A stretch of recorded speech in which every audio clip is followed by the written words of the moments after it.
Ahead, and it's starting to record now. Okay. Thanks. Thank you, Jen. And then I also just wanted to kind of give myself a disclaimer. I'm in public health. I'm not a healthcare professional. So I don't understand the big medical words, so go easy on me, but I'll do my best. So with that, here's kind of an overview of what we're going to talk about today, a little bit about the opioid crisis and statistics, opioid addiction and treatment, stigma and harm reduction. I'm going to do a naloxone training with y'all, and then we're going to just briefly go over some resources. So I want to just take a minute and acknowledge that even though we're here in a professional capacity, this can be a personal issue. And in general, I think at this point, most people know somebody or a friend of a friend who has died by opioid overdose. And so I just wanted to acknowledge that and say that, if you have feelings come up, if something like this strikes you as we're going through this, please, feel free to take time for yourself. But also, I think it's a good way to look at this presentation is through the lens of like thinking about if it was someone in your family or someone who you love who is addicted to opioids, like how would you want them to be treated? And so I think that's also a good segue for that. But first, we're going to talk about the opioid crisis. So how did all of this come about? This is obviously a picture here of a poppy plant. That's where opioids are derived. Opioids have existed within medicine for hundreds, if not thousands of years. People have known that they help to decrease pain. They've known to be addictive for a really long time, and people really feared that. And, I used to present on this as something as the opioid crisis stemming from a systemic problem, but I've been watching that show Dope Sick lately, and I don't know if you guys have seen that, but it is really disturbing how really and truly like one company just kind of took information and twisted it to fit their needs. And then, there were definitely some bad actors within the medical community, but it wasn't, I think for the most part, doctors and nurses and all the healthcare professionals, they were being lied to as well. And it just really got out of hand. And so here's a nice chart that I like to show people about the opioid crisis. So this purple line here is deaths from prescription opioids, and this is national data. It starts at 1999. I know this might be kind of small on your screen, but it ends at 2018. So that's still several years ago. But, we saw a huge spike in prescription opioids between like 2000, 2010. And basically, you could just see, you can look at, there's maps that you can find of the United States, and they specifically show that in places that had really high prescription rates of opioids, they also had really high death rates by opioids. So there's definitely a correlation there. And, a lot of the pills were flooded so heavily into the market. A lot of those were diverted. It just started causing mass addiction throughout the United States.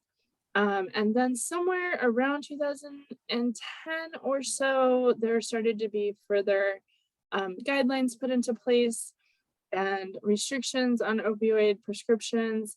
And that led to people, so that not only cut off people from medication that they were addicted to, but it also kind of limited that supply chain of the diverted pills. And so we saw for a while, from maybe about 3 to 5 years, it started to increase the deaths by heroin, because a lot of the people who were addicted to pain pills were then turning to illicit opioids. It was also a lot cheaper at the time than pain pills.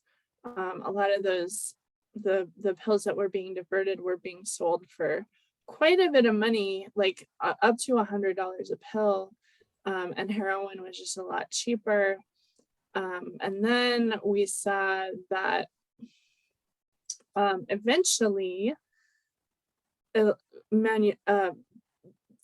drug people who do drugs learned how to synthesize fentanyl, and then that started coming into play. And so around 2013, we started to see a rise in fentanyl deaths. But, and you can see this is just the death caused by fentanyl far outnumber either opioids or prescription opioids or heroin. So we really just started to see fentanyl being widely used and killing a lot of people. And I will say Coconino County tends to be a little bit behind the curve in terms of these trends. And so we really didn't start seeing our spike until about 2017. And I have a slide on that in just a minute, but I want to just mention fentanyl briefly. I really don't want to fearmonger about drug use because I don't think it's helpful. I think it's damaging to overstress the dangers of drugs, but fentanyl is really something that truly is very scary. And this photo here shows, so this is basically like, fentanyl is so much more potent than heroin.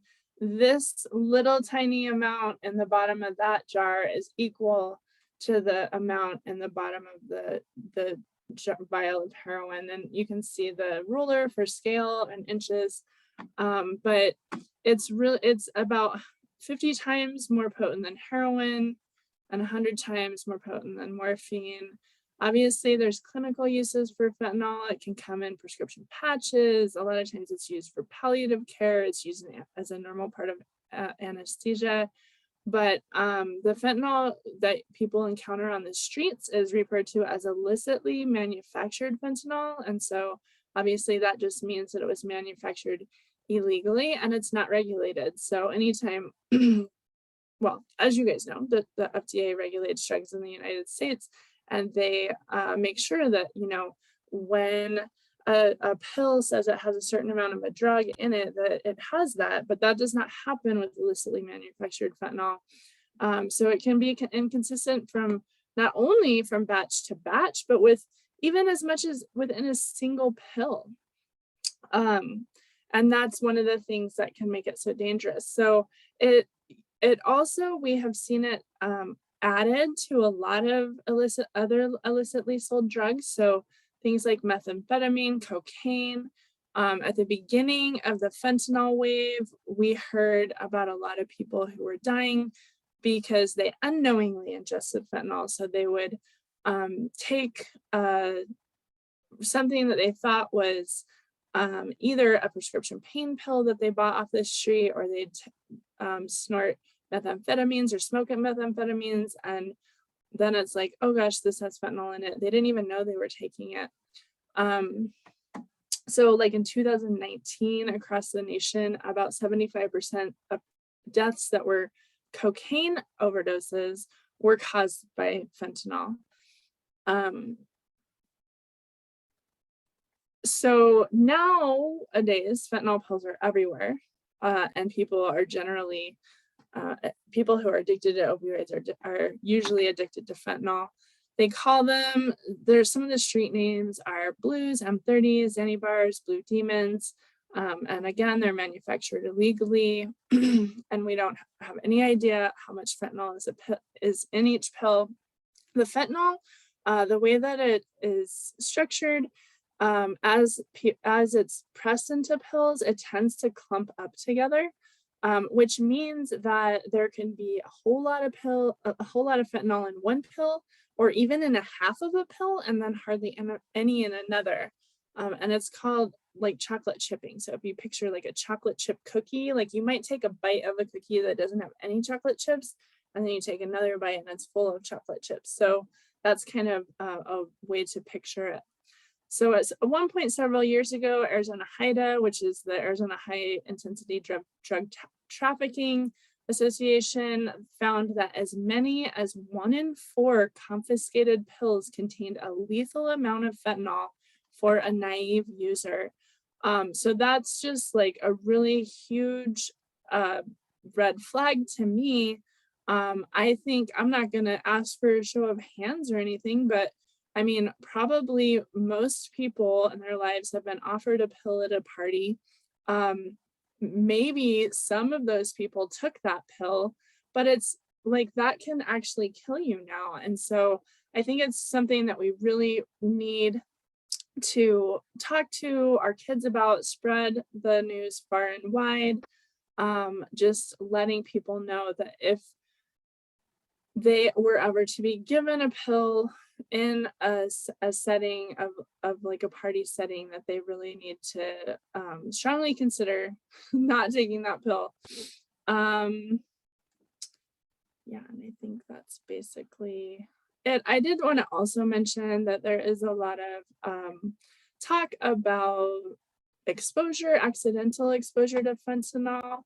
And while I think it's important to never say never, I think for the most part, it's understood now that transdermal, when it not obviously patches or transdermal, but when fentanyl is in a pill or in powder form, it's not really something that people need to worry about in terms of exposure, and that in general, universal precautions tend to be enough. So oftentimes we'll hear about police officers or something like that being exposed to fentanyl and having symptoms. But in general, if you look at what symptoms they're having, it's usually around anxiety, not necessarily what an opioid would actually cause.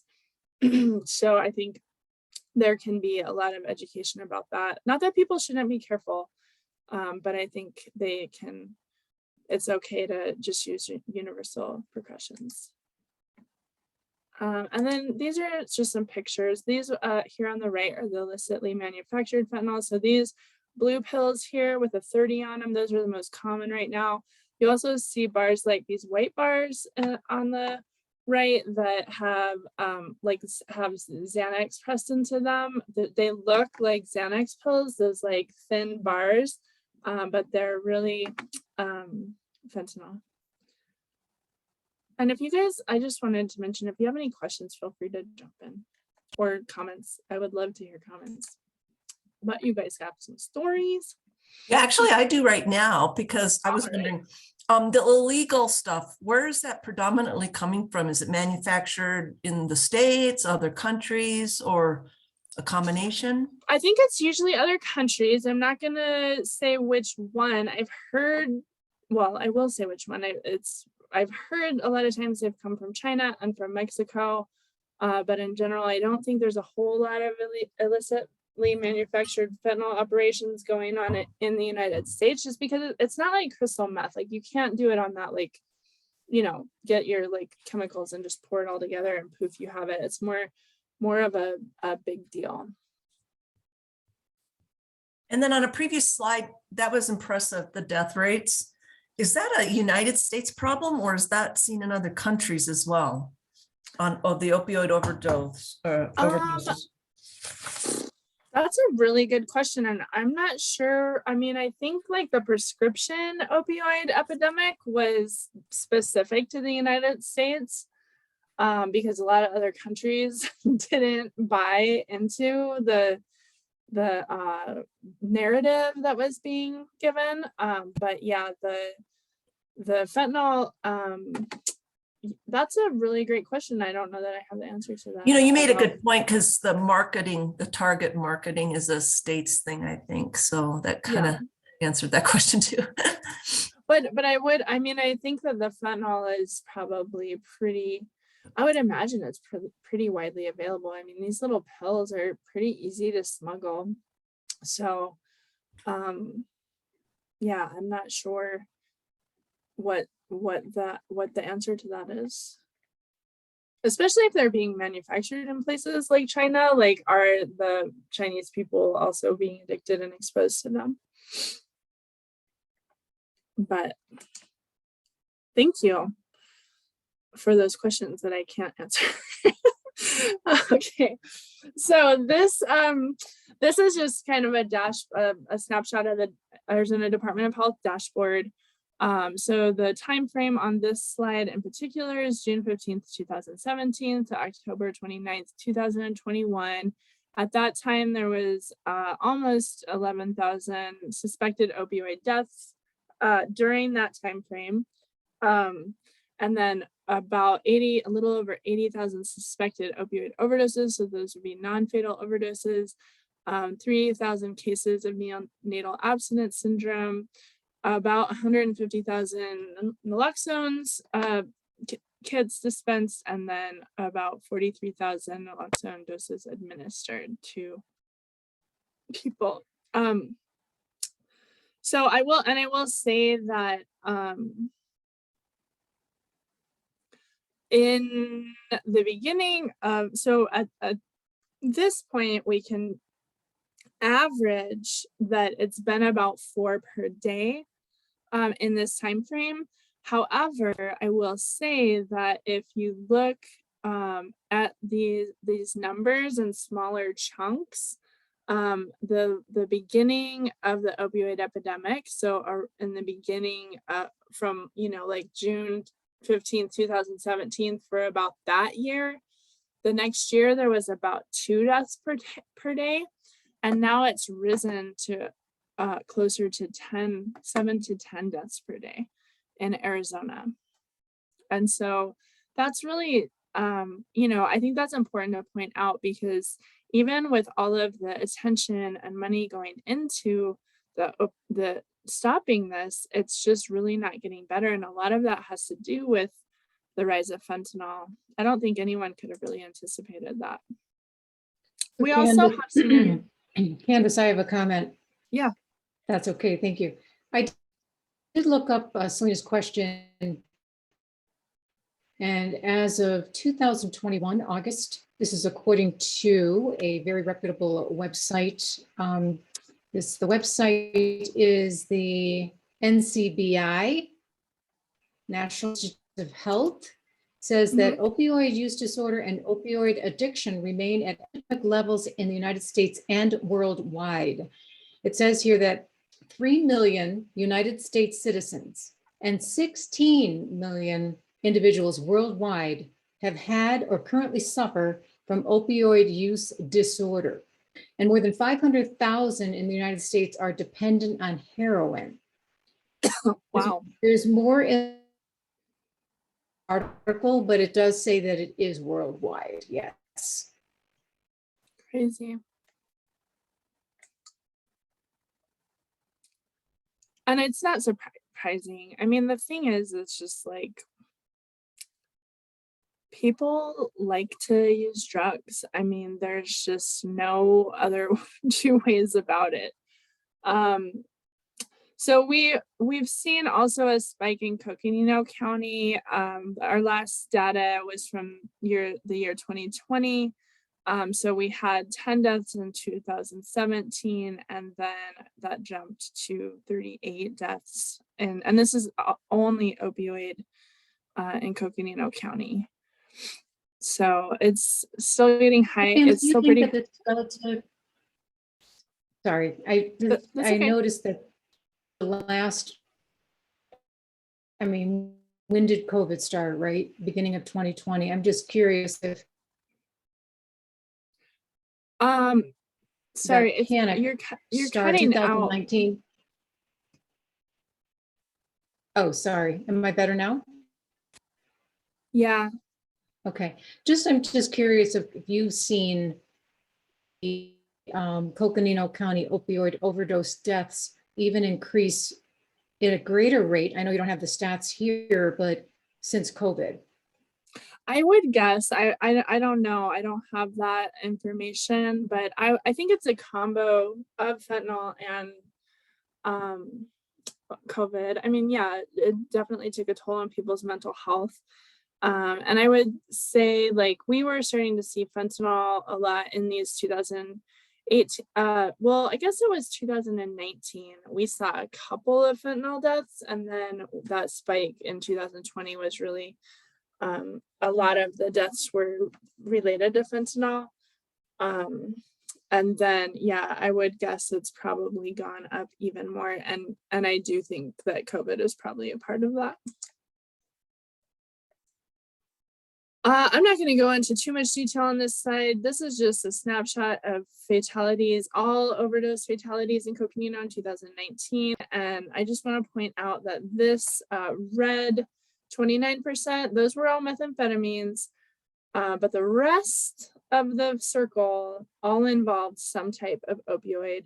Fentanyl is this one that's brown, and then this one that's orange is a polysubstance use with an opioid. And you know, in general, those tend to be, that opioid tends to be fentanyl. So even in 2019, we're already seeing a pretty big jump in overdoses related to fentanyl and opioids.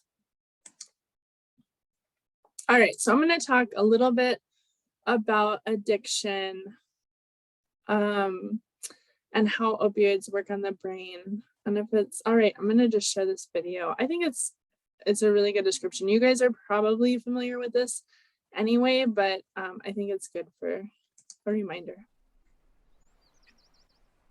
Let me know if you can't hear it. This is Susan. Sorry, I was just trying to. Susan loves to bike.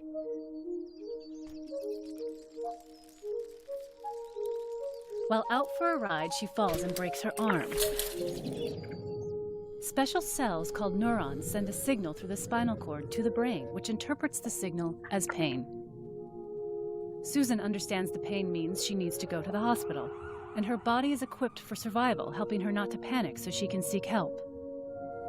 Many of her neurons are covered in proteins called opioid receptors. These receptors act like a brake to slow down the neuron's ability to send pain signals. When injured, her body releases natural painkillers called endorphins. Like a key in a lock, endorphins activate opioid receptors, slowing down the pain signal and preventing a panic. Susan gets treated for the broken bone, but 3 months later, her arm still hurts. And now that pain is making her feel depressed and anxious. So her doctor prescribes an opioid painkiller. There are many different opioids, but they all share a chemical similarity to our own endorphins. This allows them to bind to the same opioid receptors and stop pain signals. But that's not all they do. Deep inside Susan's brain is a region called the ventral tegmental area, or VTA for short. The VTA is full of neurons that produce a chemical called dopamine. When something good happens, dopamine is released, giving Susan a feeling of pleasure. This helps teach her brain to keep seeking out good things. To keep dopamine neurons in check, inhibitory neurons keep the brakes on until something good comes along. Just like the pain neuron, these neurons are covered in opioid receptors. When Susan takes the painkiller prescribed by her doctor, the opioid receptors turn off the inhibitory neurons and release the brake on the dopamine neurons. The rush of dopamine temporarily eliminates Susan's depression and anxiety, and she feels relief, calmness, and even euphoria. As Susan continues to take the painkillers, her brain responds by trying to regain its balance. Her inhibitory neurons work extra hard, even when the opioid receptors are activated, and it becomes harder and harder for her dopamine neurons to release dopamine. Susan finds that she needs to increase her dose of painkillers in order to feel comfortable. This is called tolerance. Eventually, Susan's pills run out. Inhibitory neurons that had been working overtime are let loose, clamping down on those dopamine neurons and shutting them off almost completely. Now, not only is Susan in pain, but the depression and anxiety come back. On top of that, Susan feels ravaged by an inescapable physical sickness far worse than any flu. Susan's body is going through withdrawal. Most people who take opioids for a long time tend to experience some withdrawal, but they can still stop taking the pills and return to normal. But for people like Susan, it's not so easy. Her genetics and the environment she grew up in put her at a higher risk for addiction. Her withdrawal symptoms aren't just unpleasant, they're unbearable. Susan thinks the only way to feel normal is to find more opioids. And this is how the cycle of opioid addiction emerges, driven by a brain trying to regain its balance. But there is hope for Susan. Though the road to recovery can be challenging and there may be setbacks, treatment can retrain Susan's brain. With the help of medication and therapy, Susan finds pleasure in her life once again.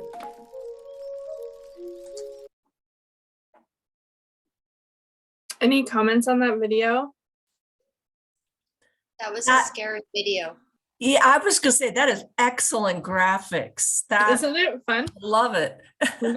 I like that part almost as much as I like the content. But I just think it does a really good job of kind of describing like what happens in the brain. I think it's fascinating that like opioids actually don't do anything to stop the pain like at the pain source, but it's all about how it affects your brain. I don't know. I always thought that because whenever I took an opioid, it never fixed my pain. It just made me loopy. Yeah. And that video made me afraid of cookies. Whereas I was craving them. It always makes me want cookies. I love what everybody's saying about that because the video is perfect. And I think that anyone can see it. It doesn't have to be like a medical person, you know, the way it's described very well. But then it's not insulting to medical people either, you know? So I think it's well done. And it shows that no, opioids don't cure the issue. They don't cure it. Just like Jen said, it doesn't fix it.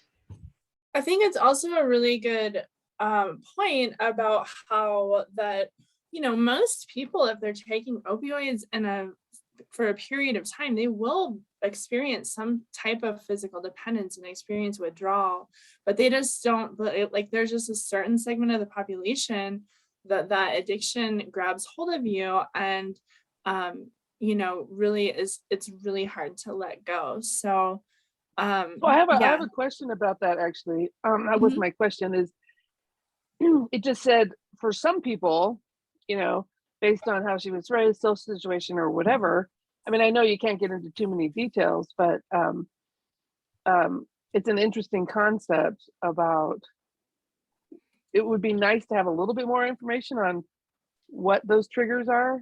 Let's wait till the next slide and talk more about that because I actually have a slide on that. And I think it's there's certainly still things we don't know about the risk factors, but I think that we do know quite a bit, and I think it's important to let people know if they have risk factors. So yeah, let's talk a little bit more about that on my next slide, if that's okay.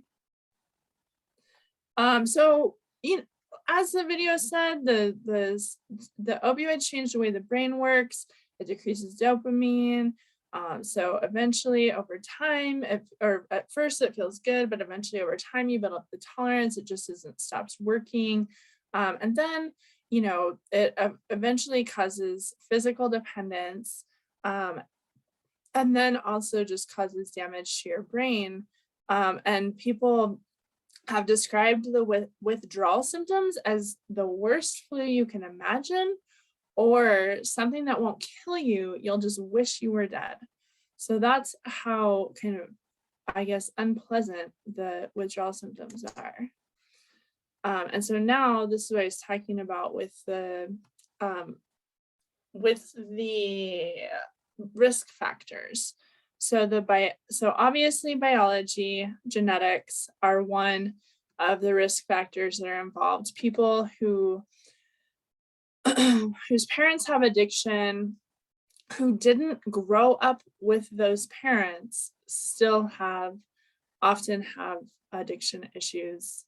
But there's also a lot of environmental factors that can affect a person's risk factors for becoming dependent on or addicted to drugs. So some of those include I'm sure you guys have heard of adverse childhood experiences and childhood trauma.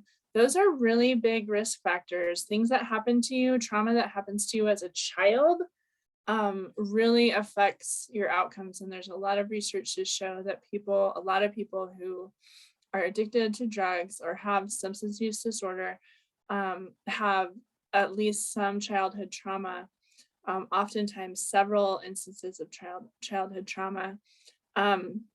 There's also, it doesn't say it on the slide, but a lot of people medicate for mental health issues. So obviously identifying and treating mental health issues when you can, and reducing the stigma around those so that people will seek treatment is really important. And then there's also a lot of community factors. So really the other thing that can influence it is the availability of the drug. Early use of the drug is more likely to lead to addiction for people. The cost of the drug, like I was talking about earlier, when prescription pills got really expensive and heroin got really cheap, that led to a lot of people switching to heroin.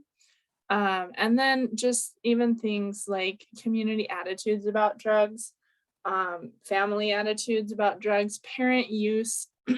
So like things with like nicotine, we know that when parents smoke, they're like 75% more likely that their kids are gonna smoke. Do you guys have any more comments on risk factors involved? I saw you had genetics or gender. I was curious what that meant. Well, we know that more people die, more men die of opioid overdose than women. I think in general, men are more likely to die of drug use, but women, I don't know if addiction rates are different, but there's different. I mean, like, when usually in surveys about like smoking and things like that, like women are less likely to smoke, and a lot of that, it may not be, this is under biology and genes that probably, I would guess that sometimes it doesn't matter if it's more about how society views gender than about how like actual biology of gender that makes one gender more likely to do a drug over the other. Like with smoking, I guess is just an example that people might, society for a long time would be like really against women smoking. It was very rebellious, whereas all the men smoked. So that was just one example. But and I think the same is true for alcohol, that more men drink alcohol to excess than women. My husband was at Safeway today in Flagstaff, and he saw a woman walking through Safeway with a bottle of vodka and drinking it. Ooh. She was with her husband. Yeah, that was about 3 o'clock this afternoon. So guys, be careful on the roads. Yeah. Yeah, and I think the thing that really happened with this is that obviously you can't get addicted to drugs if you don't use drugs. And so what happened with the whole opioid thing is that when it flooded the market and was prescribed so readily, just a lot of people became addicted to drugs who wouldn't have otherwise chosen to use drugs. So that was one thing that really was a big concern, because it was people who, a lot of times you see people don't start just using drugs later in life. They tend to start when they're younger, and then it gets worse as they get older. But we were seeing people who had never used drugs before becoming addicted. So I witnessed a nurse who actually was in the nursing home where I worked. He held a very high esteemed position, but they ended up finding him in the bathroom next to the residence nurses station. They pulled him out of the bathroom and they called 911. And when EMS got there, they said, would someone please tell us what's happening with this guy? He had a pulse, he wasn't breathing. And here in the bathroom, they found syringes and some of the residents' patches that he had removed, the fentanyl patches, and he was injecting himself with the fentanyl. So, and no one knew any of this was going on at all, that he had a problem, but months before that, he had back surgery. And so he was probably on his prescription in the beginning. And then after that, he just became addicted. And he was a highly respected nurse, but he ended up having severe issues. There's no picture of the perfect person that you would think that would be on, would be addicted to fentanyl or be taking medications from the residents. And that was a sad situation because, like you showed that woman in that video, you just become so the withdrawal symptoms are worse than anything, right? And he just had to get more and more of the fentanyl, and he injected it in. And those stories there's countless stories like that from all over the country. People's parents where they were like, what happened? All of a sudden my dad just disappeared. And so it's really sad. So this slide is just a continuum of prevention. So in general, we like to think about preventing drug use before it starts. That's the ideal, right? But the fact of the matter is that doesn't always happen. And so this one has some different kinds of times when people can have interventions in their life that might help them overcome addiction. And so some of those, as you can see, involve the medical community, like when babies are born with neonatal abstinence syndrome, when people have disease, when people have an overdose. And so those are all possible points of intervention along someone's lifespan. And we always recommend policies that can help identify substance use issues and implementation of effective harm reduction strategies and treatment referrals to treatment. And our overdose fatality review team, we often we look through the records of people's lives and try to identify points of contact in which individuals could have received help, and in the medical community is often those points of contact. Like we see people visit the emergency department, or their mental health providers, or their family practice physicians. And so those are all points of contact. So we always recommend things about asking, advising, and referring. The SBIRT, which is screening, brief intervention, or referral to treatment. But we also want to balance those sort of interventions and screenings with stigmatization and barriers to offering services. And so what I mean by that is just not making people, we still want to create an environment in which people can talk about drug use without being shunned or stigmatized. And so additionally, I would also just invite you to think about what kind of services are being offered when someone who uses drugs is identified, or with someone with possible substance use disorder. So referrals to treatment are always going to be on the top of the list, but what happens when people don't want to quit right now? So can we help them in ways about using drugs more safely, or offering educations about risks of things like fentanyl? And so now I'm going to talk a little bit about medication-assisted treatment. So this is for opioid use disorder, medicated-assisted treatment is the gold standard. SAMHSA has a statement about recommending a whole patient approach to treatment. And that involves counseling, behavioral therapies, and medications. And for this MOUD acronym is medications for opioid use disorder, so specific to opioid use disorder. And basically there's 3 sort of subtypes of medications. The methadone is a full agonist, so that just means it's basically a different opioid that sits in the opioid receptor and blocks it. Buprenorphine, also known as Suboxone, is a partial agonist, so that partially blocks it blocks the opioid receptor, but it doesn't fill it quite as much as the full agonist. And then there's also antagonists, and those are basically medications that just sit on the opioid receptors and block it from accepting other opioids. And those are things like naltrexone and naloxone. And so really I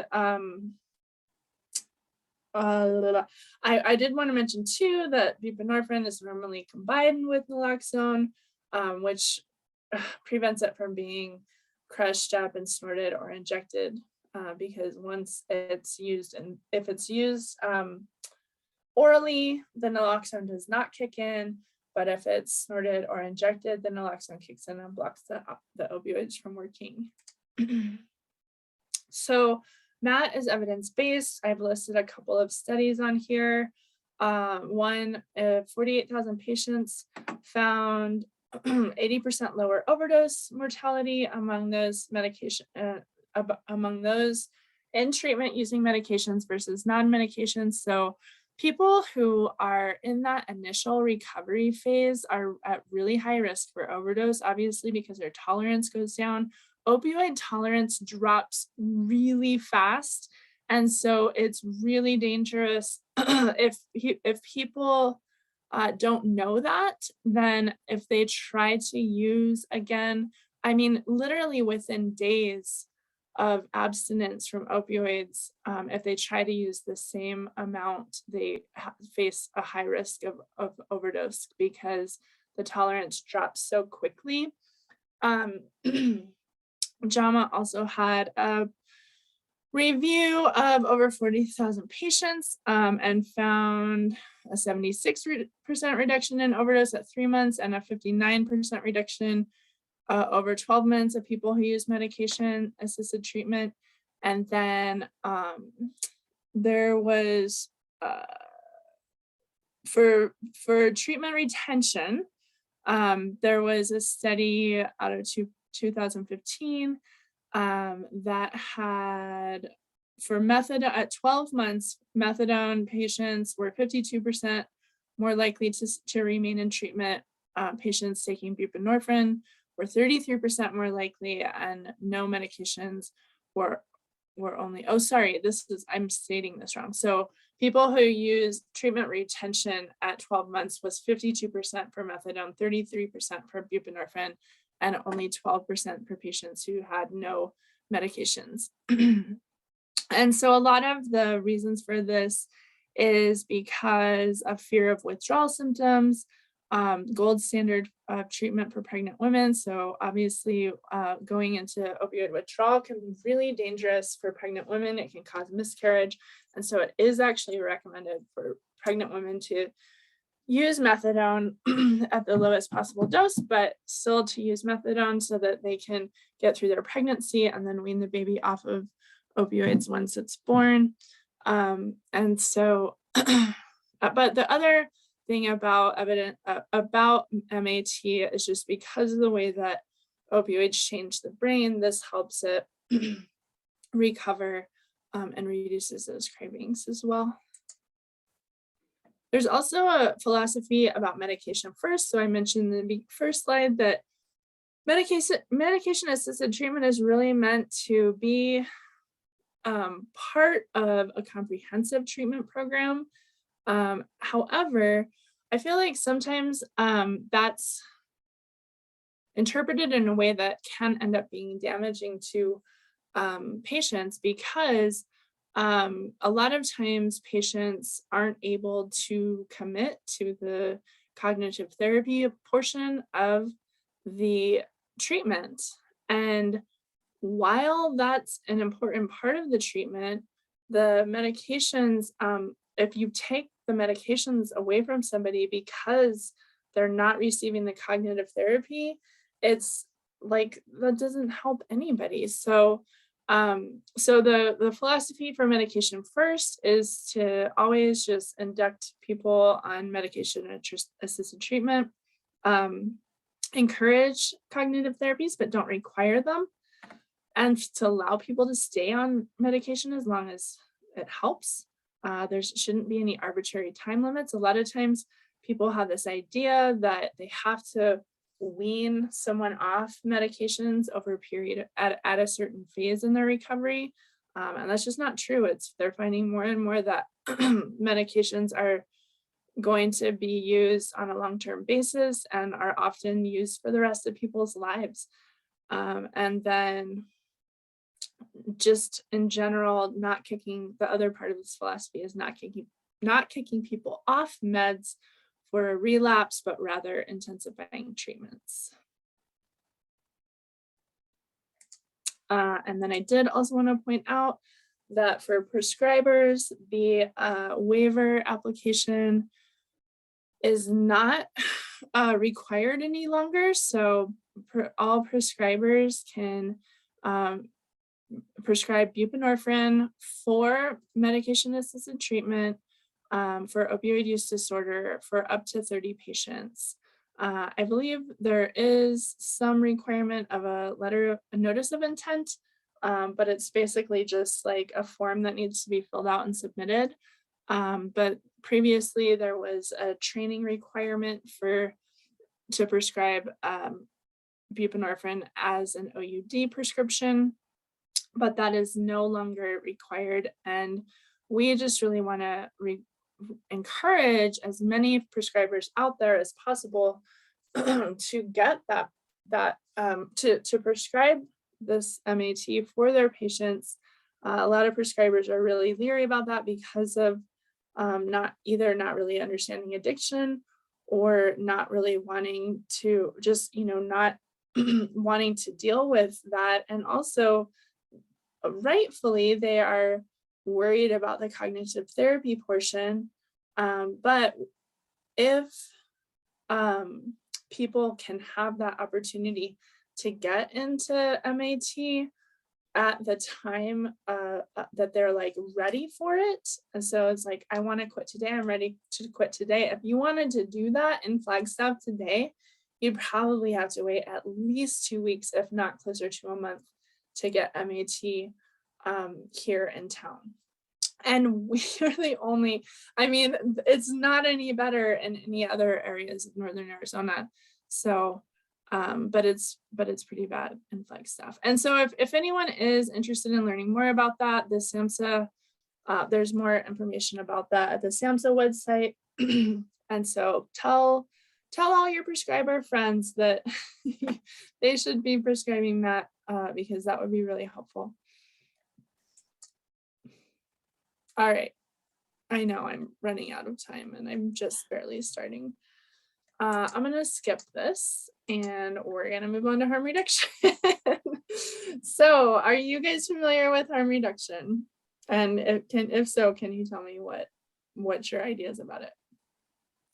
When I worked with, oh gosh, what is it called?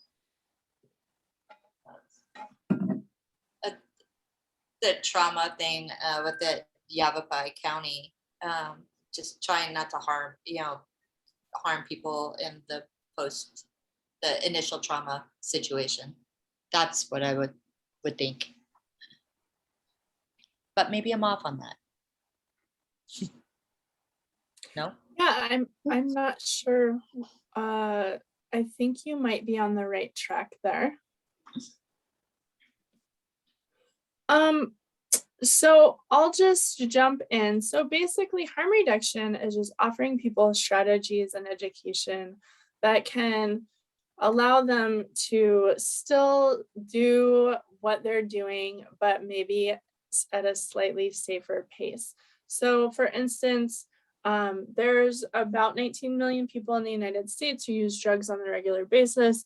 and only about 4% of them really want to quit. And so what do we do with the other 18 million people? Do we just leave them to their own devices, or can we actually like help teach them ways in which they might be able to make positive changes in their lives? They might still use drugs, but they might be able to be a little bit more safe about it. And, you know, there are a whole lot. So we use harm reduction in our everyday lives. Seatbelts, prime example. Driving in a car is dangerous. A seatbelt makes it slightly more safe. And so there you go. That's harm reduction right there. But as we're talking about it here, we're going to talk about it in regards to people who use drugs. So there's just, a lot of principles and values of harm reduction. But basically, it's just focusing on people who use drugs, recognizing that they are more than just their drug use, right? Like people tend to, you've heard me say this whole time. I say people who use drugs, people with SUD. I'm not saying addicts or, or junkies or things like that, because it's not just about, it's a person shouldn't be identified just by that one thing in their life. There are a million different things about them.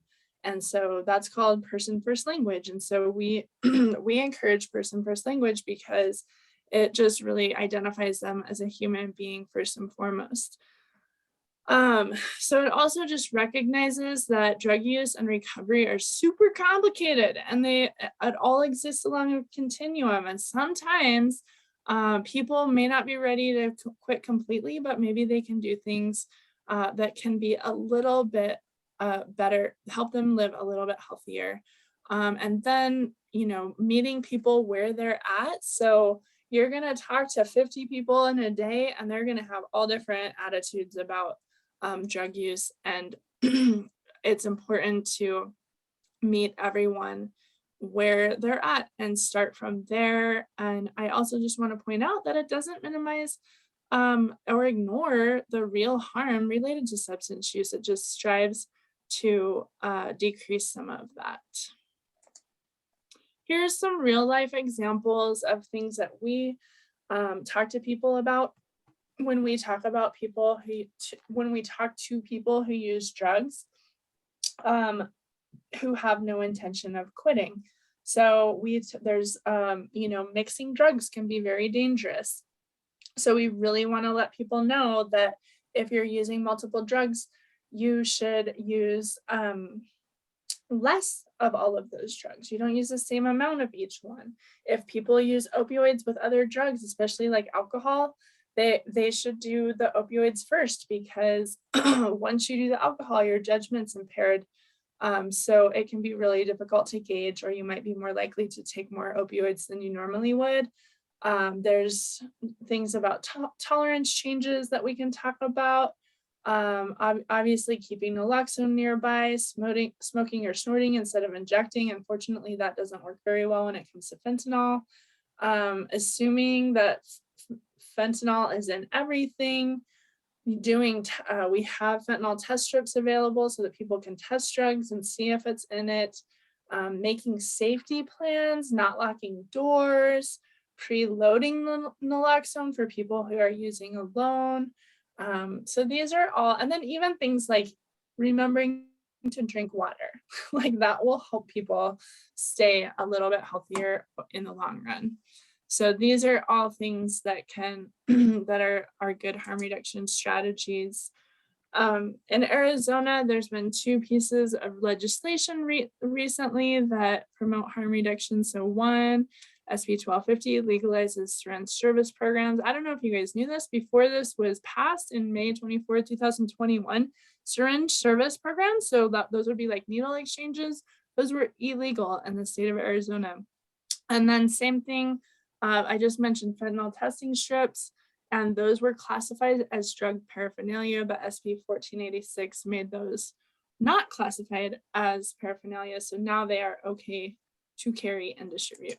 And I could interject here. We have a bill going through right now as we speak from Yavapai County. It's a sponsored bill from Matt Force that will penalize the drug dealer if there's a death. So we're looking at that accountability in drug overdose deaths, fentanyl deaths. Thank you.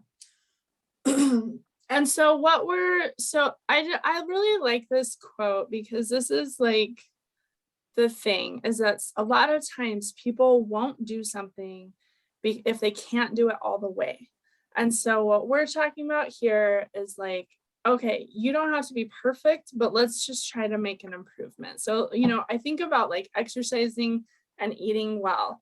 It's like, if you can't exercise every single day, can you exercise, like go for a walk twice a week? Because that's still better than nothing. And a lot of times it's not treated that way. And it's the same with people who use drugs. So I would really like to encourage people to learn and offer harm reduction strategies to people who use drugs.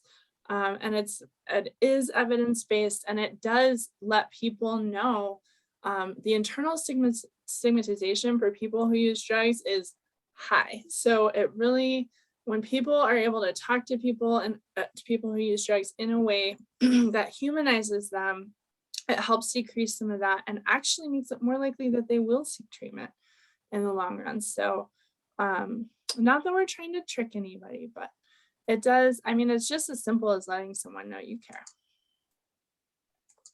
All right, and now we're going to talk about naloxone.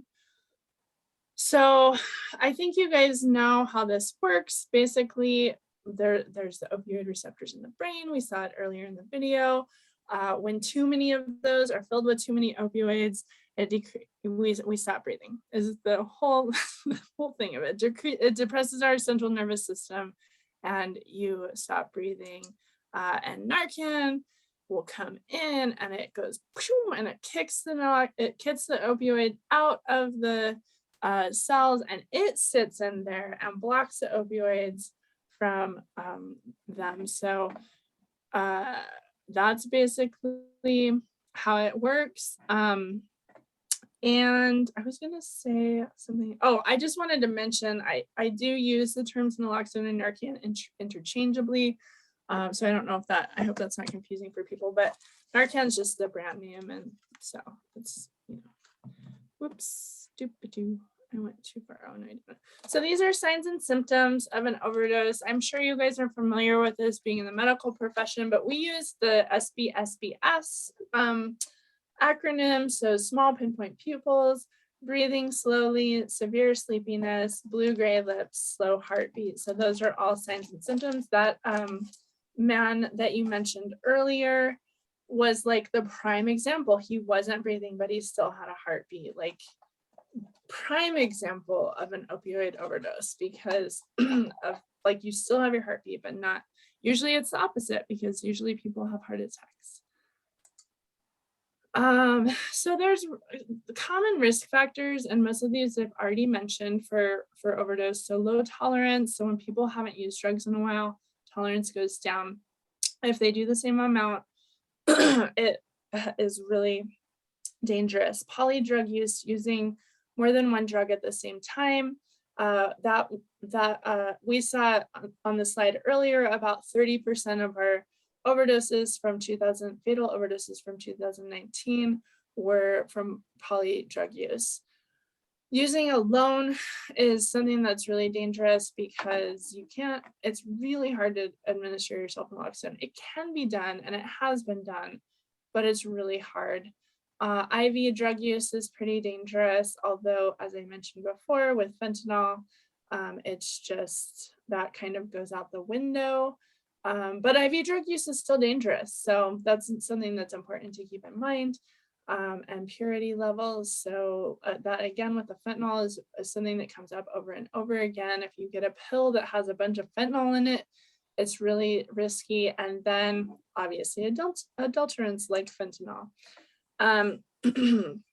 So because of those items, these are high risk time for overdose. Any time of period of abstinence, so being in prison or jail, being released from rehab or hospital, any kind of recent detox, but also just in general, poor physical health. If you're sick with a respiratory illness, you're more likely to have an overdose, because that's your respiratory system will already be in poor health. And then even significant life events, whether they're good or bad. Like those can increase a chance of an overdose, new sources of opioids, and then of course, cash windfalls. We still see that as a high risk time for overdose. These are just some common myths that we always talk to people about, because you will hear people say, yes, they tried to give me methamphetamine because I was starting to have an overdose. We had a talk a couple of months ago where we had people who had naloxone administered to them come and talk. All of them said they woke up with ice in their pants because someone ran to the freezer and put ice down their pants. But the truth is that the only thing that's been proven to work is naloxone. So here's this, just so you guys know, this is like what we tell when we give this away to people on the street. This is kind of what we go through and tell all of them, maybe not in this much detail. It tends to be a little quicker because we're like face to face with them, and they don't always want to talk to us, but we make them. But yeah, so this is just kind of the run through that we give to people. So we tell people to check for responsiveness, just like, in all of the CPR and first aid classes. Hey, are you okay? Wake up. If they don't respond, you can give them a sternum rub. And if they don't respond after that, call 911, give a dose of Narcan. You can do rescue breaths for 2 minutes if you're comfortable doing that, if you're trained for CPR. A lot of people aren't, so maybe they don't know how to do it. So we do kind of basically go over rescue breaths, but we don't go into it in too much detail. If they still haven't responded in about 2 minutes, give them a second dose, and then we have the recovery position and monitor to make sure overdose symptoms don't reoccur, and then finally transfer care to EMS. And I'm just gonna quickly turn off the sharing. Where's that button at? Whoops. Hey, that's it, we're done. Where did my stop sharing button go? That is really weird. Oh, there it is, okay. Popped up. Okay, so this is the box of naloxone that we give to everybody. Well, I guess I'll start here. This is the bag of naloxone that we give. This has in it several resource cards. We have our opioid crisis response program, which I'll talk more about in a minute. This card is a resource hotline. On here is a couple of different resources. There's a crisis response network, suicide hotline, human trafficking hotline, domestic violence, and then there's also a never use alone hotline, which is a number that people can call if they are using drugs by themselves. Someone will stay on the phone with them, and if they become unresponsive, they'll call for help. And then we also provide mouth shields for rescue breaths, and then of course the Narcan. And so basically the Narcan's in the box. It has the instructions. Mine are upside down because I opened it from the bottom, but it has instructions on here. So if you forget everything, you can look at the instructions. The Narcan is duped in here. It's in these like foil packages. So you just peel back the foil, take the Narcan out. And really the only advice we give people is to hold it like this so you don't accidentally press the plunger before you get it into someone's nose. Of course, like if they're laying flat on their back, that's probably ideal, but you can do it from any position. If someone's sitting up, you can still like get this in their nostril and you just hit the red button and then it goes right into their nostril. And you can kind of get a seal on it, but it doesn't have to be perfect. And it's super easy to use as long as you don't hit the button until it gets into their nose. There's 2 in each box. So again, do a sternum rub with your knuckle in the middle of their chest. And if they don't respond, call 911 and then just go into administering naloxone. So Candace, is it absorbed through the nostril mucous membranes because they're not breathing? So Right. they can't breathe it in. Nope. So that's the mechanism. Okay. Yeah, absolutely. So it's absorbed through the mucous membrane, and it's pretty quick. I mean, it doesn't take long for it to get into people's system that way. We also sometimes have the injectable, but we've been lucky enough to be able to get the nasal spray for several years. And I think that's obviously a lot of less intimidating to most people. But it's the injectable kind. I don't think there's any difference in how quickly they work, Okay. even between the two of them. Good. Are we all each able to get a kit from you? If I get Mhm. everyone's address to you, Candace, can you send them out to each of us? Mhm. Thank you. Thank you for that. So here in Prescott, I just go down to the Yavapai County Community Health Department. I've been in several times. You walk in and just say, I want this many kits. Unfortunately, they keep running out of the nasal and they keep giving me the vials. So I carry a kit along with Stop the Bleed, my PPE, and all of my vehicles. So it's a good idea because you can just drive up and you never know when you're going to see someone experiencing this. So it's a good idea for all of us to carry and encourage others to carry as well. That's how easy it is to get I it. agree, Selena. Yeah, and Remind me not to drive with you, Selena. Yeah, we feel very safe.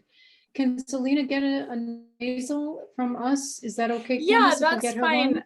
That's absolutely fine. Okay, And we thank do you. the same thing. We offer it free of charge in the health department here in Flagstaff. We have it available. We do always ask people to go through that short training just because I feel like it's important for a lot of reasons. Just people don't always know, but then also I think the way that we talk about it is non-stigmatizing as well, so that's helpful. But yeah, there's also a website called, I think it's NAzNA.com, and if people don't live in Coconino County, you can go to that website and search your zip code, and it will tell where's the closest place around you that distributes naloxone. So I think that's on a later slide. If I'll Candace, are we able to have that slide deck? Because I'd like to share it.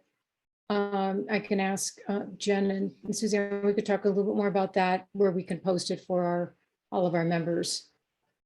Gemma, that was part of the reason why I was asking if this could be shared, this meeting could be shared.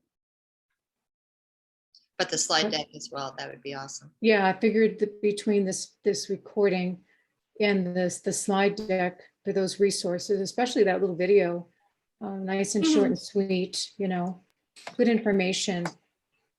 That website is naloxoneaz.com, so that's good. We can post that as well. Yeah, awesome. That sounds great. And do I have a few more minutes just to go through these last few slides? Is that okay? I don't want to take up, well, I've already taken up all of your time, so I'll take the rest. If it's okay with the other ladies, I'm okay. Okay. So just as a follow-up, after you administer naloxone, a lot of times people, if they do wake up, which is the goal, they are oftentimes really out of it. They also might be feeling pretty bad. It puts people into immediate withdrawal. And so if someone is feeling really bad, they could potentially be a little bit aggressive. It doesn't happen very often, and I don't want to put that fear out there that it's a dangerous situation or anything like that, but it's important to just know that if somebody wakes up, you want to give them a little space, step back, let them know, hey, you just had an overdose, I just administered Narcan, you're at really high risk right now, it's important that you don't leave and try to use again. Please sit here and wait for emergency response. And so and then the other thing about that is just to know that Arizona does have a 911 Good Samaritan law, where if somebody calls for help and somebody's having an overdose, neither the person who calls for help or the person having the overdose will be charged with possession or use of an illegal narcotic. And so it's important for people to know that so that they hopefully will stay and receive medical care. And also, as you can see here, naloxone only lasts 45 to 90 minutes. And so that's one of the reasons why it's so important, especially with things like fentanyl. Like that stuff can stay in your system and you can overdose again after the naloxone wears off. So it's important to keep to get them into medical care if possible. Yeah, I'm not gonna go over this slide. We have the face shields and the bags, so hopefully that will help. But the fact of the matter is that some people are going to be uncomfortable giving mouth to mouth when COVID is going around. And then just to, as Selena, I think you mentioned, you know, people can and do run into people on the street having an overdose. I've heard of a lot of stories about that, where someone just happens to come up on somebody and they're having an overdose and they administer naloxone to them. However, the vast majority of naloxone reversed opioid overdose reversals are administered by other people who use drugs. And so we really want to try our best to get these naloxone kits into the hands of people who use drugs, because that's who's going to be using them. And then I just wanted to briefly go over, I mentioned our opioid crisis response earlier. So opioid crisis response program at Coconino County provides linkages to care and direct services to people who are at high risk of opioid overdose, which pretty much at this point is anyone who uses drugs, because we know that fentanyl is such a big risk that anyone who uses drugs is at risk of opioid overdose.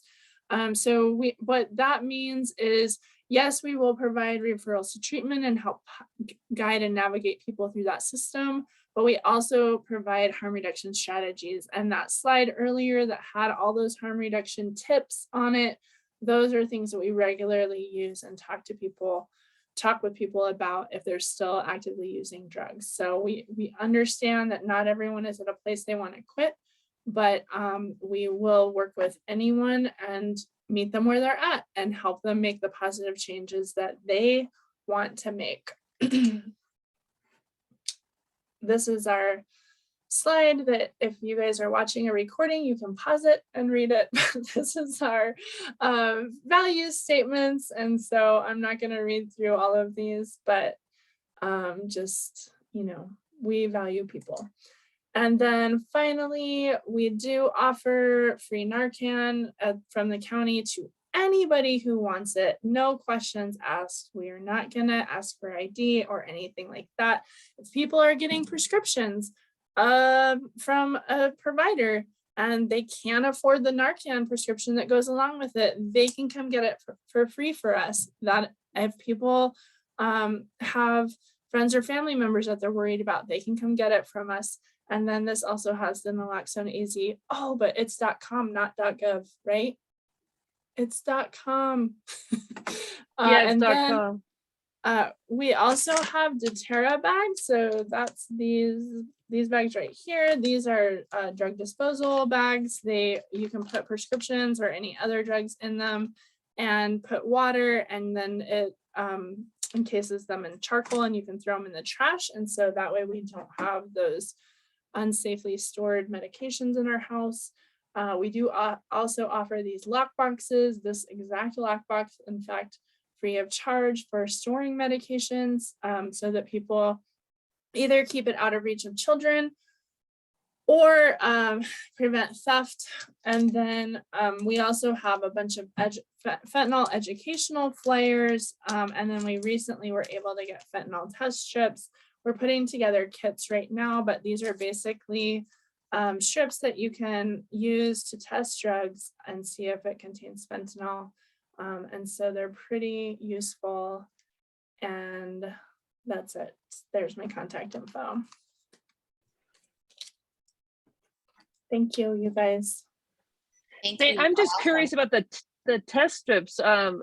Is it a powder you can test, or does it have to be liquid? How do you test it? So you can test anything by dissolving it in water. So basically, like with it's kind of tricky because if you test methamphetamines or MDMA, you want to put it in about a half of cup of water, and you just put a little bit, like a teeny little bit of the drug, of the powder. So sometimes people shave off little pieces of their pills, and then you just dip this in it, and it's like a pregnancy test. It's like, shows up one line's positive and 2 are negative, though, unlike the pregnancy test. And then for like any other pill, so if you get one of those little blue pills, you would just scrape off a little and put it in a tiny, like a couple drops of water, and then you test it. It doesn't tell you how much is in there, and it doesn't tell you, like there's obviously it only tests for certain analogs of fentanyl, but there's always new ones being created. So it's not 100%, but honestly, like I was at NAU and we were talking to some frat kids, and they were just like, yeah, I don't even know if it's true. They were like, oh, we heard about this guy who did cocaine and he died of fentanyl overdose and he didn't even know it was in there. And it's like, I'm not condoning college drug use, but it's happening. And so I figure it's better to give them this. And if they have something that has fentanyl in it, then, hopefully then they're not going to use it. But if they do use it, then hopefully they can work out ways to use it in a safer way. So I was at a MAT Force meeting where I heard like a law enforcement, I think it was a law enforcement's nephew was at ASU, and he was just stressed out over finals, right? And his friend offered him a Xanax. I mean, they weren't partying or anything. He just was stressed out over finals. And that was a bad Xanax, and the kid died. People pass out Adderall all the time to help them study. Like, it doesn't have to even be a party setting, Yeah.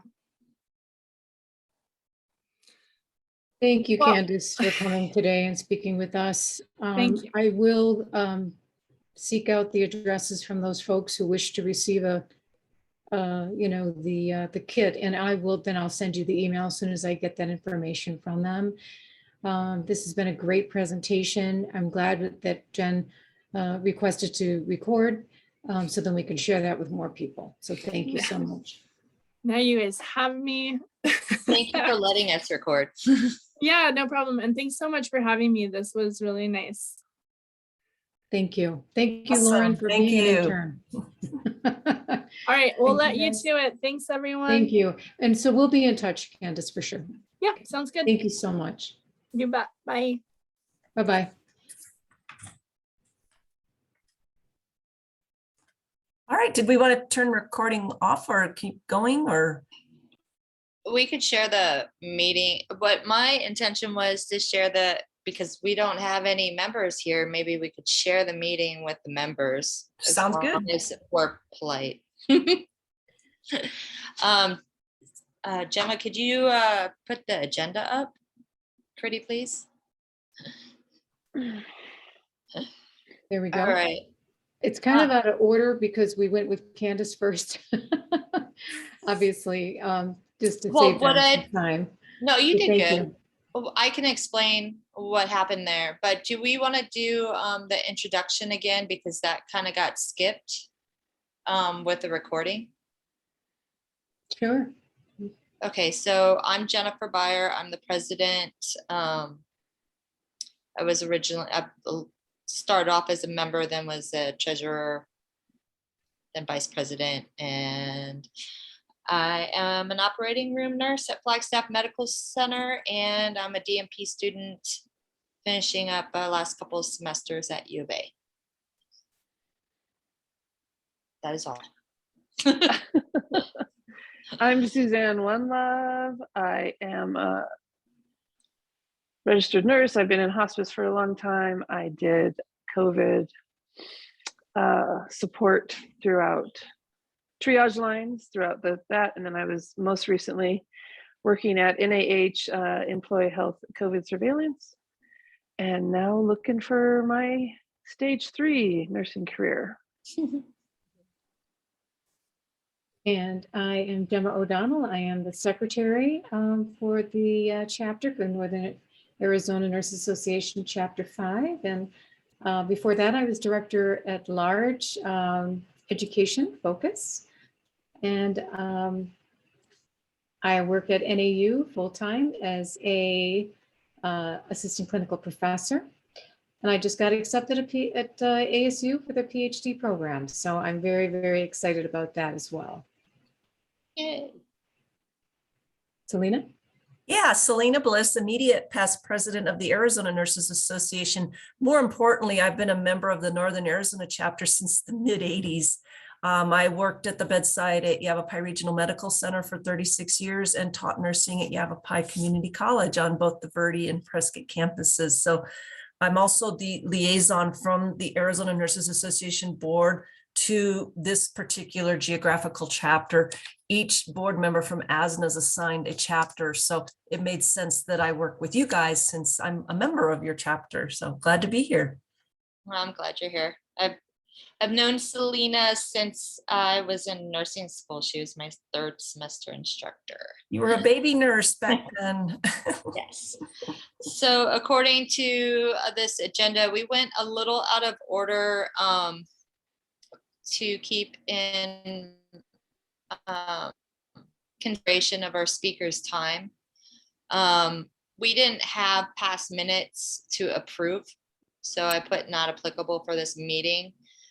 For consent agenda items, I moved that up to A, which may be a little off because it was candid. I made that an educational item. For the president report, I am actually stepping in also as treasurer because we don't have a treasurer right now. So I'm going to do a couple of different things. I'm just going to describe what NAzNA is. Northern Arizona Nurses Association right now is the top half of the state, from the California, Nevada border to New Mexico up to Utah. It's a large portion with a lot of different demographics and a lot of different types of nursing. And a lot of different people to take care of. There are 428 members, and currently we have $1,704.98 in our account. We need to spend that down before we start applying to the centralized funding. And there will be opportunities to do that, which Gemma and Suzanne will be talking about later. We currently need a treasurer and up to 4 members or directors at large. There are a couple events coming up.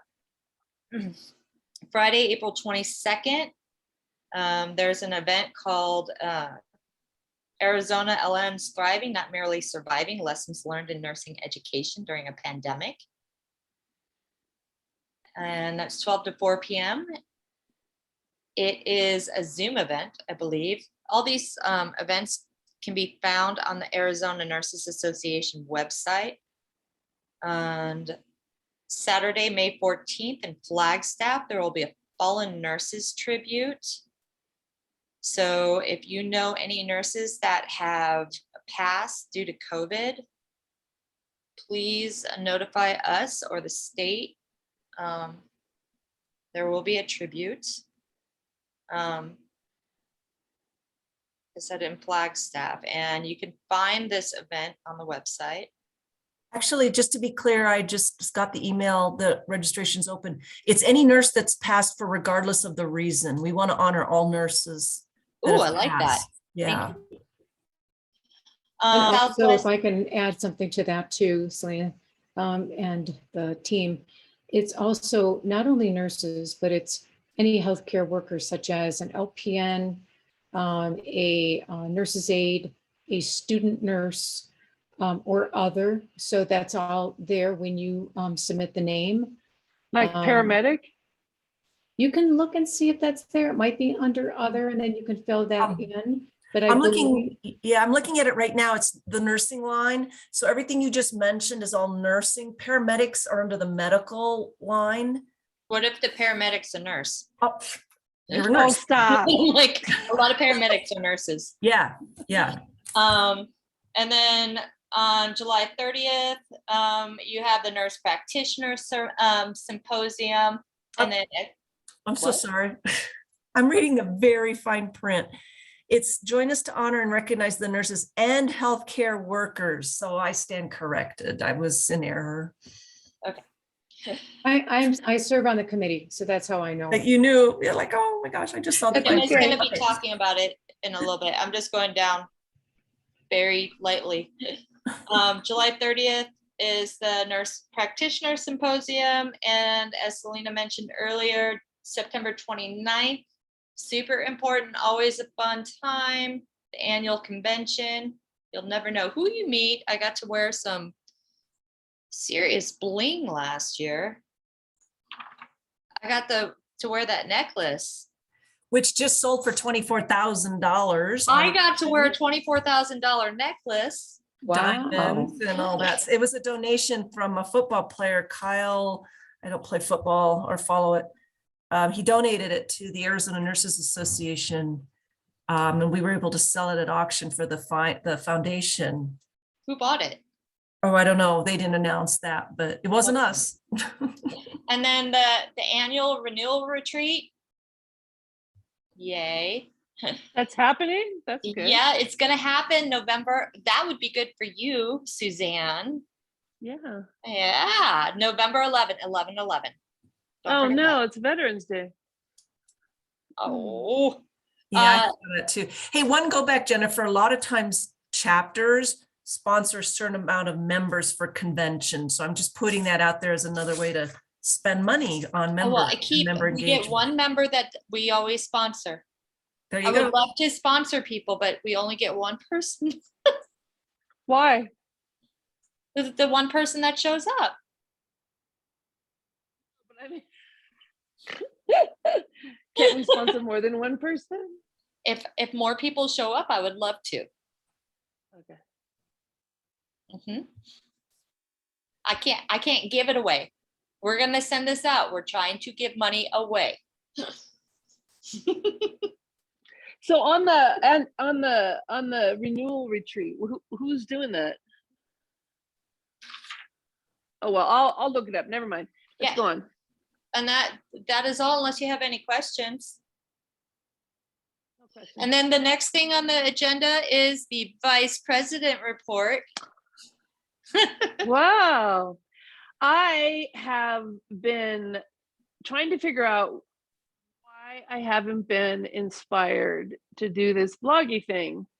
And I finally figured it out thanks to Selena's report that they want us to be more on social media. And I realized that I'm trying to beat a dead horse. It's like people don't want more places to connect. They want us to connect with them where they already are, which is Facebook, Instagram, and Twitter.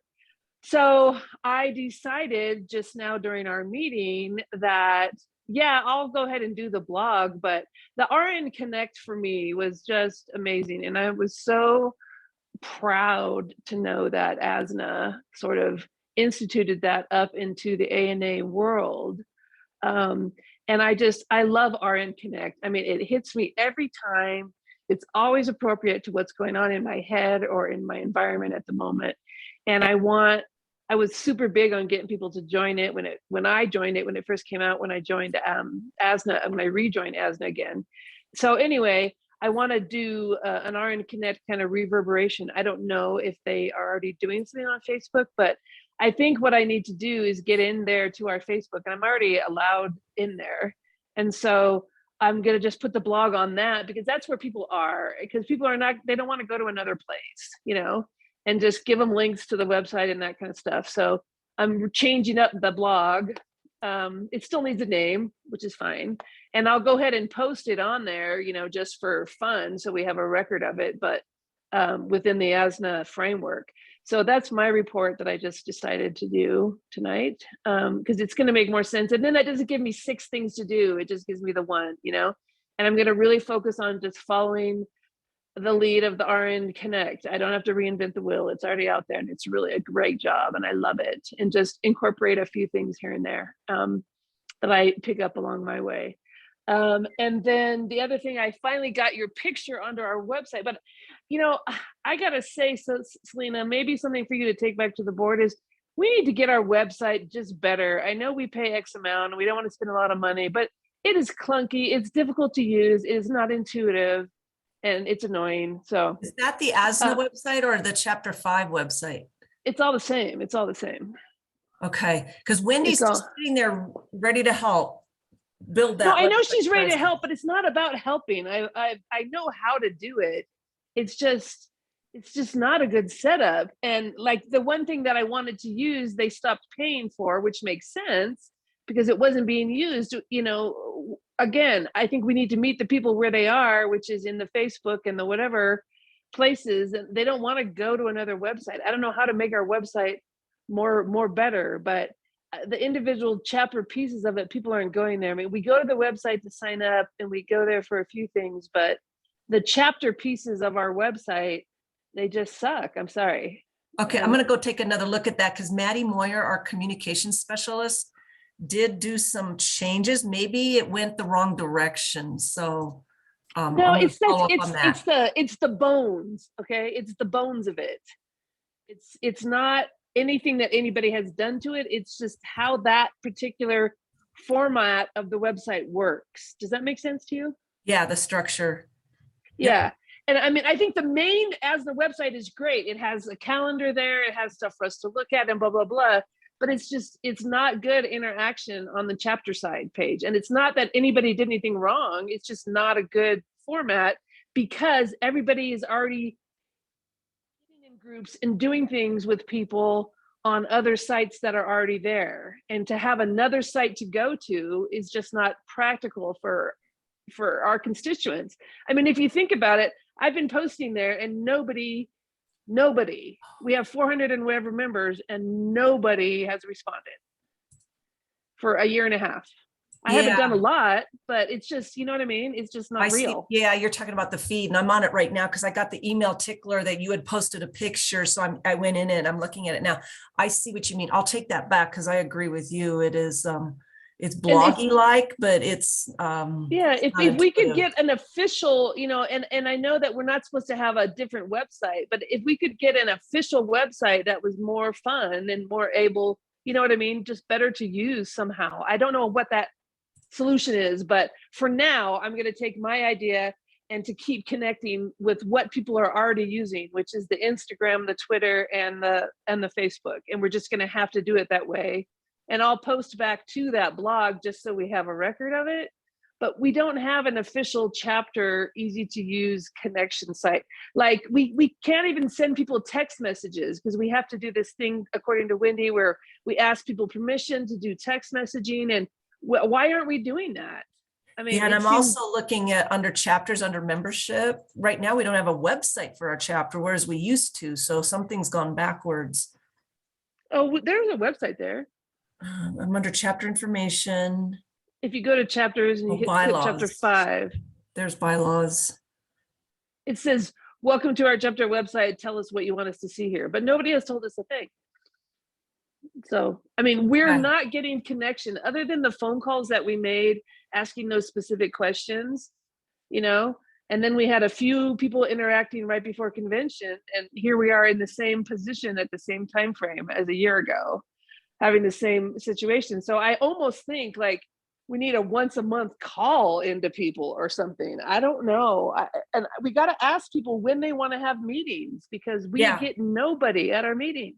Nobody. Yeah, and this is distressing to reach out and not get that response. So I'll take this back, but I'm looking at what you're describing and you're right on. I'm not saying I'm perfect. I haven't done very much and maybe I could do more, but I can tell you that in my heart, it feels like I'm throwing rocks at a brick wall. And so I like the answer that you guys said, or you guys are suggesting us to go to use the social media that is already being used. We're going to go there. I'm going to make a real hard effort this month and next month, and we'll see if we can get some more engagement. So that's all. Next.